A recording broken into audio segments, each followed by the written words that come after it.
يا رب صبحنا وربحنا وبين عبادك ما تفضحنا. يا صباح الورد والفل والياسمين على احلى واغلى متابعين. ازيكم يا حلوين؟ ان شاء الله يا رب تكونوا بخير. قبل ما نبدا الكلام تعالوا نصلي على الحبيب قلبنا يطيب. نهاركم سعيد ان شاء الله، ربنا يجعل يومكم مليان بالود والحب والخير والامل وراحه البال.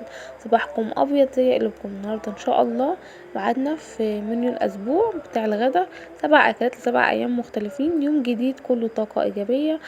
ان شاء الله تستفيدي من اول الفيديو لاخر الفيديو، ان شاء الله تستفيدوا منه ونقول يا بركة بسم الله. اول حاجة معانا في منيو النهاردة هنعمل فراخ بالطريقة العادية جدا، وهنعمل جنبها شوية ملوخية وشوية بطاطس بصلصة ورز ابيض. سهلة بسيطة، فراخ بلدي، فراخ بيضة، اي نوع بتحبيه. طبعا انا بديك الفكرة وانتي بتنفذي اللي انت تقدر عليه. فرخة بلدي كده متحمرة على في الزيت عادي، وشوية ملوخية كده عليهم الطشة بتاعة الثوم والكزبرة، وشوية بطاطس كده ني في ني، فظيعة جميلة خفيفة. معاهم رز ابيض، تعمل رز بالشعرية. بس زي ما انتوا شايفين كده، دي كانت اول اكله معانا في الاسبوع زي ما احنا متعودين. هنبدا باكله تقيله، تاني يوم هنخف ايدينا خالص ونعمل اكله على قد الايد.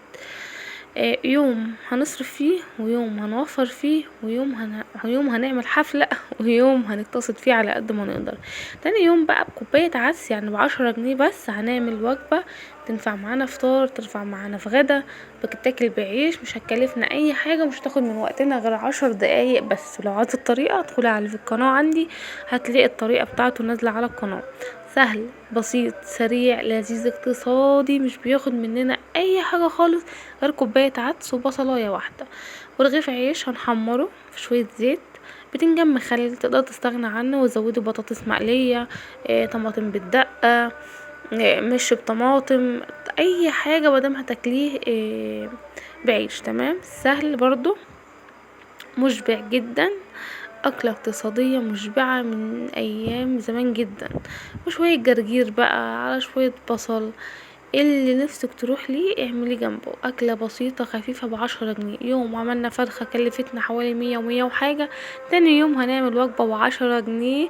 عشان بس تعرفوا ان احنا ستات بيوت شاطرين جدا، ونقدر نعمل اي حاجة، ونقدر نمسك ايدينا امتى، وعارفين نمسك ايدينا امتى ونسيب ايدينا امتى، عارفين امتى ندي لكل حاجة حقها، وعارفين امتى لازم نقول لا استوب بقى.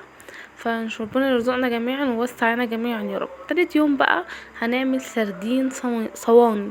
تقدري تعملي نوع واحد من الاتنين اللي هعرضهم عليكي دول، لا اما تعمليه بالخضار، لا اما تعمليه مقلي في الفرن بالزيت والليمون. وهنعمل جنبه شويه بصل، بصل بالخل، سلطه، بتنجان مشوي، رز ابيض، رز صياديه، رز حبه وحبه. تقلي بطاطس وتشيل البتنجان، تشيل البتنجان وتحط بتنجان مقلي، تشيل البتنجان المقلي وتحط فلفل مقلي. ده شكله. وبعد ما ده كان صينية مقلية، والتاني كان صينية بالخضار. برضو الطريقة على القناة موجودة. سهل جدا، تقدر تعملي نوع كده في الاسبوع ده، والاسبوع اللي باجي تعملي نوع تاني. تقدري تقتصدي نص كيلو يعمل معاكي صينية محترمة جدا. هو منتشر اليومين دول، والموسم بتاعه مش غالي جدا، الكيلو بتاعه ب50 جنيه.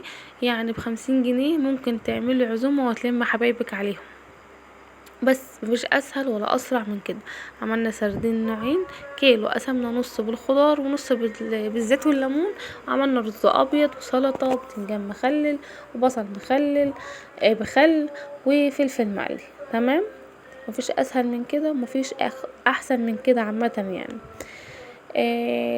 عملنا فراخ، وعملنا بصارة العدس، وعملنا سردين.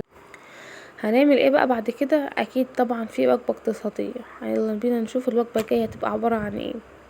هنعمل شوية لوبيا من غير لحمة ولا فراخ ولا اي حاجة خالص، ومعاها شوية رز بالشعرية. وهنحمر بتنجان، هنقلي بتنجان اللي هو بتاع المخلل ده، مش هنخلله، هنقليه. وهنعمل جنبه طماطم بالدقة. وجبة بصراحة بتضرب لها تعظيم سلام. ويا سلام بقى، يا سلام لو كلتيها بعيش. مش لازم نعمل جنبها لحمة، مش لازم نعمل جنبها فراخ، هي لوحدها جميلة جدا ومش مقصوفة. ولا حد يقول لي يعني خلاص دقت او عشان نعمل لوبيا بالدقيق وكده ب70 جنيه، يعني ما هياش رخيصة.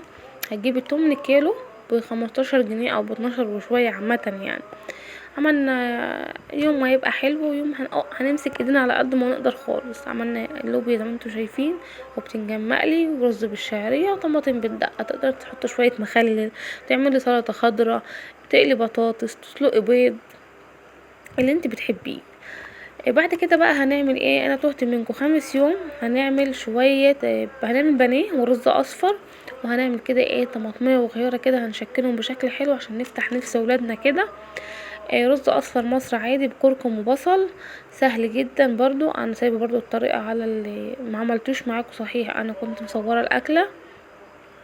وهتعملي جنبه شويه عصير ليمون، شويه عصير مانجا، شويه عصير جوافه، حاجه ساقعه اللي متوفر عندك. هتعملي بانيه باتي بقى او جاهز زي ما بتفضليه، مع شويه سلطه. تقدري تزودي بطاطس محمره، تقدري تزودي مخلل اكتر.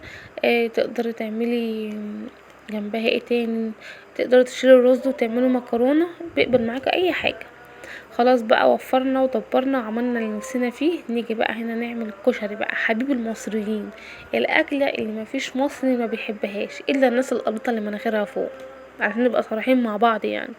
شويه عدس اصفر، وهنعمل جنبهم بيض مسلوق وليمون مخلل وبصل وطماطم بالليمون وشويه بتنجان مقلي.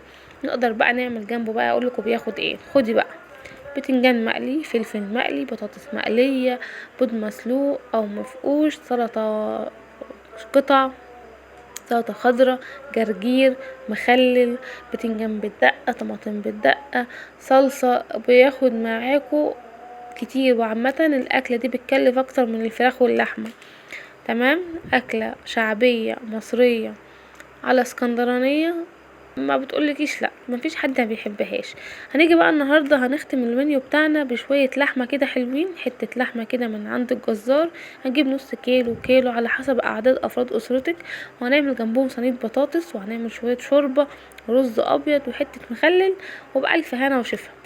المنيو بتاعنا النهارده كان متدلع. عندكم فراخ ولحمه وسمك وكشري وبانيه وايه تاني وبصارة العدس. 7 اكلات ل7 ايام. لا تفكري ولا تحتاري، ورقه وقلم واكتبي اللي انتي بتحبيه. تقدري تعملي اكله من كل دي مره في الاسبوع، تضيفيها على المنيو بتاعك. تقدري تفكري تعملي منيو تمشي بقى طول الاسبوع، مفيش اي مشكله. انا بس بديكي افكار تقدري تعمليها في اي وقت. تمام. سهلة جدا اهو، ما كلفناش اي حاجة. مش بنعمل بقى نجيب لك انا عملت وصفة، عملت مش عارف ايه، لا، كله على قد الايد. وزي اي ما بيت مصري بيعمل، او اي بيت في الظروف اللي احنا فيها دي، ماشي يوم كده ويوم كده، يوم كده ويوم كده، والحمد لله بتمشي. وربنا يجعل دايما بيوتنا مليانة بالخير، ويجعل عندنا الخير دايما كده يا رب. واستودعكم الله، واسيبكم في رعاية الله وحفظه، ومع السلامة.